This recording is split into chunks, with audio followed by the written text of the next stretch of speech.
Ça fait plus de 50 ans. 50 ans qu'un être humain n'a pas posé le pied sur la Lune. C'est assez fou, non? Dans le domaine de l'exploration spatiale, c'est ce qu'on peut appeler une éternité. Et forcément, cette très longue absence, elle nous amène à nous poser une question. Alors, voilà la grande question, pourquoi? Pourquoi cette pause de 50 ans? On a oublié? La technologie n'était plus là? Ou est-ce qu'il y a une autre raison? Eh bien, on va voir ensemble que la réponse, elle est loin d'être simple, mais par contre, elle est absolument passionnante. Ok, pour comprendre pourquoi on veut tellement y retourner aujourd'hui, il faut d'abord faire un petit bond dans le passé.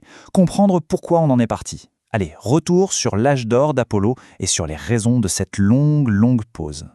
Rappelez-vous, entre 1969 et 1972, c'était la folie. Mission après mission, un véritable succès. On a eu 6 missions, 12 astronautes qui ont marché sur la Lune, qui nous ont ramené des cailloux lunaires, des photos devenues iconiques. Et puis tout à coup, en décembre 72, après la mission Apollo 17, plus rien, rideau. La porte de la Lune s'est refermée, comme ça, d'un coup. Mais alors, pourquoi un arrêt aussi brutal? Ce n'est pas parce qu'on ne pouvait plus y aller, non. Les raisons sont bien plus terre-à-terre, si j'ose dire. D'abord, l'argent. Ça coûtait une fortune, vraiment. Des sommes astronomiques. Ensuite, les priorités ont changé. Le budget de la NASA n'est pas infini, et il fallait aussi financer d'autres projets super ambitieux. Aller voir Mars, Jupiter, construire des télescopes spatiaux. Et puis, il ne faut pas l'oublier, la Lune, c'est un endroit hyper hostile. Il y a cette poussière, le régolithe, qui est super abrasive, un peu comme du verre pilé, ça détruit le matériel. Et puis les températures, c'est l'enfer. Sans atmosphère, ça passe de 120 degrés le jour à moins 170 la nuit. C'est juste un défi permanent. Mais voilà le truc. Pendant ces 50 ans où on n'y a pas mis les pieds, il s'est passé quelque chose d'incroyable.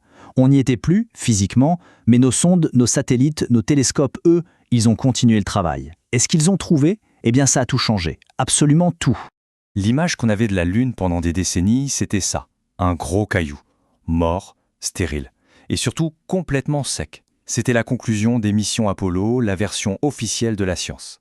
Sauf que, on avait tout faux. La découverte qui a remis toutes les pendules à l'heure, le véritable tournant, c'est ça. On a trouvé de l'eau. Oui, de l'eau sur la Lune. Alors attention, on ne parle pas de grands océans, mais on en a trouvé. Et bien plus qu'on n'aurait jamais osé l'espérer. Et cette eau, elle n'est pas à un seul endroit. On l'a trouvée sous plusieurs formes. D'abord sous forme de glace, planquée au fond de cratères près des pôles, là où le soleil ne tape jamais.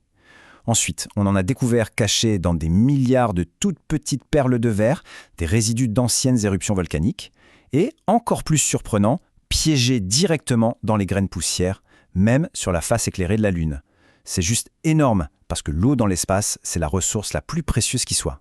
Mais attendez, ce n'est pas fini.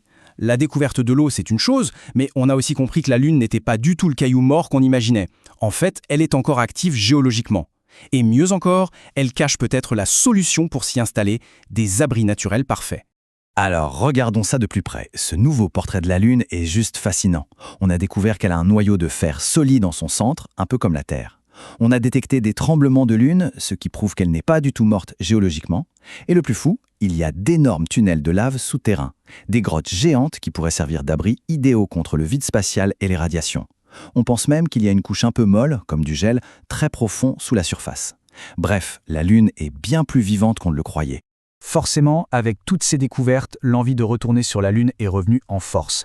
Et la réponse à cet appel, c'est le programme Artemis.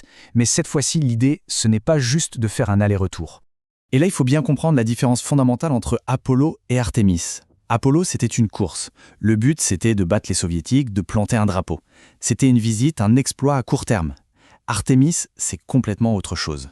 L'objectif, c'est de s'installer, d'établir une présence durable, d'apprendre à utiliser les ressources sur place et surtout de faire de la Lune une base avancée, un tremplin pour la prochaine grande aventure, aller sur Mars. Le plan d'Artemis est hyper clair, étape par étape. On a déjà eu la première, Artemis 1, en 2022. C'était le grand test, 100 personnes à bord et ça a super bien marché. La prochaine, Artemis 2, ce sera avec un équipage qui fera le tour de la Lune. Et puis, le grand moment, ce sera Artemis 3. Le retour des humains sur la surface lunaire plus de 50 ans après. Ils n'iront pas n'importe où, ils viseront le pôle sud justement pour être proches de la glace d'eau. Et après ça, le projet c'est de construire le Gateway, une sorte de station spatiale en orbite autour de la Lune, un vrai camp de base. Alors, tout ça nous amène à une vision un peu folle, mais de plus en plus concrète, notre avenir sur la Lune. Comment est-ce qu'on pourrait vraiment y vivre, y travailler? Et les idées ne manquent pas, croyez-moi. On pourrait installer les premières bases à l'intérieur des fameux tunnels de lave pour une protection naturelle. On pourrait extraire l'eau de la glace pour en faire de l'air qu'on peut respirer, mais aussi du carburant pour les fusées. On pourrait même utiliser les roches locales qui sont pleines de titane pour construire avec des imprimantes 3D. Imaginez, des rovers pressurisés qui seraient de véritables camping-cars lunaires. Et pour couronner le tout, il y a même un projet de réseau 4G sur la Lune pour que tout le monde puisse communiquer facilement. Et puis, il y a le jackpot potentiel, une ressource qui pourrait vraiment, mais vraiment tout changer, l'hélium 3. Qu'est-ce que c'est ? C'est une particule super rare sur Terre que le vent solaire a déposée sur la Lune pendant des milliards d'années. Son potentiel, c'est le carburant idéal pour la fusion nucléaire, une énergie propre et quasi illimitée.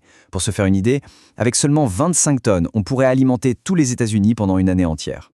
Et sur la Lune, on estime qu'il y en a plus d'1 million de tonnes.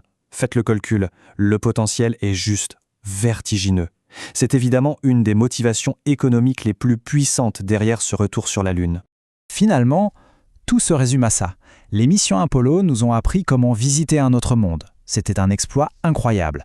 Mais la vraie question maintenant, c'est de savoir si Artemis nous apprendra comment y vivre. Et ça, c'est peut-être le plus grand défi, mais aussi la plus belle aventure qui nous attend.